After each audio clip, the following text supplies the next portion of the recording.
Hey, for those that haven't been following the news today, there was a rocket attack launched by Hamas into Israel, and effectively they've been developing a new missile or a new rocket which was developed by Hamas. That's the scary part, isn't it, Joe? This rocket has been launched from Gaza, and I think it was about 7 o'clock in the morning, so you know it was a tough time to launch a rocket. Anyway, the rocket travelled north across Israel, across Tel Aviv, and landed in a house north of Tel Aviv. Travelled 75 miles, or the range is 75 miles. So that's a long way. I mean, when you're talking about an item that can cause such havoc and devastation, to travel 75 miles, to put it in context, 75 miles from Calais would be close, not quite, but close to the outskirts of London, to southern London. And it gives you an idea of just how far these rockets are able to reach now. And it's a particularly disturbing element to it now, I fear. And to really hammer that home, you hear a lot from the anti-Israel activists that Hamas just fire fireworks and crackers. Tin cans.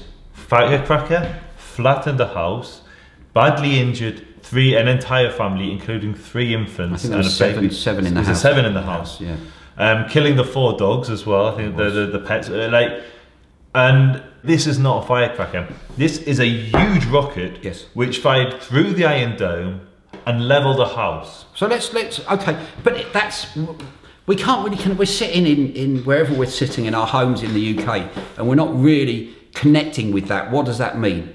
So if we try and do that, imagine you woke up at 6 o'clock this morning, 7 o'clock this morning, to the sound of the alarms, to this piercing sound. You had 30 seconds to reach your home, to reach your shelter.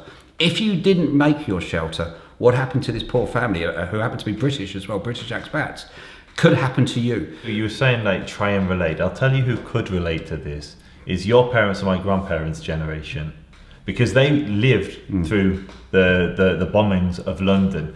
They witnessed the Blitz. They knew what it was like to have 15 seconds when the air raid siren goes off to run for that shelter and then spend the night or spend however many hours in a bomb shelter. That's the lived experience of families that we've met in Sderot. That's the lived experience of Israelis, and with these long-range rockets, which Hamas can now manufacture and fire into Israel. And the proof was this morning. That's the lived experience of the Israeli nation now.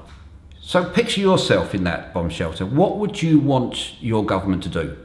You've spent days, weeks, your child, you know, there's a terrible trouble, and we witnessed this in Sderot when we went down there, of PTSD. The kids have got a real problem coping, quite rightly. I mean, I don't know how I would cope, but the kids have got a problem with coping with these so-called fireworks.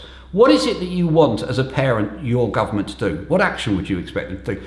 Do you want to ignore it? Do you think it will go away? You don't. You're not going to do that. And the same would apply to any parent or any child or any grandparent in the world. You would want this ended. You do not want this to continue. And that is exactly what the people of Israel, certainly southern Israel, and now unfortunately I fear the entire Israel, have said enough is enough. And I can't blame them. And anybody does blame them. And it's not just the Israelis, and we won't really dwell on this, but it's also the Palestinians. The Palestinians get caught up in Hamas aggression. Absolutely. We're seeing they've had protests on the street against Hamas, where Hamas violently suppressed the uprising.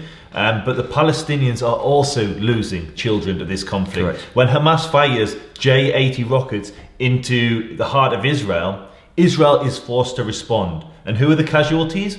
It's Palestinians. Hamas are safe in bunkers. The Hamas if they're in Gaza at all. Yeah, if they're in Gaza at all, they're underneath the hospitals. They're underneath the mosques. They're in the shelters that they've built for their militants.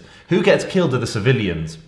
And Israelis and Palestinians have had enough. The Palestinians have said loud and clearly to their government, I call them government light because there hasn't been an election there in 12 years, but they are saying to Hamas, we've had enough. Yep. The Israelis are saying, we can't live through this. We can't have our children continuously bombed. Let's keep going on about this. It's not the Israelis who say. It would be any rational people anywhere in the world would say we can't live through this. And you asked, what would you say to your government? I actually, as a British citizen, I want to say something to my government. Please. And I want to say something to the opposition. I want you to speak out against Hamas aggression. I want you to condemn the rocket attack, which is just being the violence which is now escalating, which was initiated by Hamas. They will try and spin it. They will try and say that it's the Israelis initiated. They've got an election coming up. This is Bibi Netanyahu. They'll try and put all this spin on it, but the reality is a J-80 rocket was fired from Gaza and demolished the house of a family in Israel. And the reality, if we take that a stage further, the reality is if that rocket hadn't been fired, we wouldn't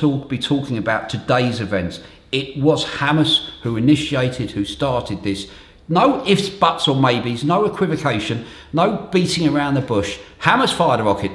There's no proof yet it's Hamas, but a Islamist terror group based in Gaza. The rockets are called J-80 after al-Jabari, who was a Hamas commander. Okay. It's Hamas manufactured missile. Nobody else in Gaza has the capability of firing these, so we know it's Hamas. And one of the interesting things from this morning is there has been a few rumours that Hamas are now trying to say it was fired by accident. What? You lose your keys by accident. You do not fire a bloody great J-80 rocket at northern Israel by accident. At a time when your people are uprising and you desperately need a distraction and to retain your power. It would be a very timely accident that would suit them very well. And so what I would like to do, I would encourage everybody that's watching this video, whether you are pro-Israel, pro-Palestinian, whomever, to get in touch with your local politician, your local MP, and ask them to speak out against Hamas aggression. I want to send a message out to the progressives, the BDS and the PSC people, the people who profess to be pro-Palestinian and supporters of the Palestinian people. In fact, I can't remember the exact terminology, but I know my local group, Brighton BDS, on their Twitter feed we answered the call of the Palestinian people along those words. Answer the call. Answer the call. They're calling you now. If you find it impossible to condemn a terror group like Hamas, you are the problem. You are not the solution. You are the problem. So if you're remaining silent while all of this is going on, while these Palestinian people who are, we've seen the pictures of, I saw a picture yesterday of a woman, facing off to an armed Hamas thug with nothing in her hand. If you cannot bring yourself to support these Palestinian people at this time, you are not, and do not dare come to us and say we support the Palestinian people, because you're liars. So I'm Joseph from the Israel Advocacy Movement. Simon from Sussex Friends of Israel. It's been great having you watch us. Make sure that you subscribe to us, follow us and like us on YouTube, Facebook and Twitter.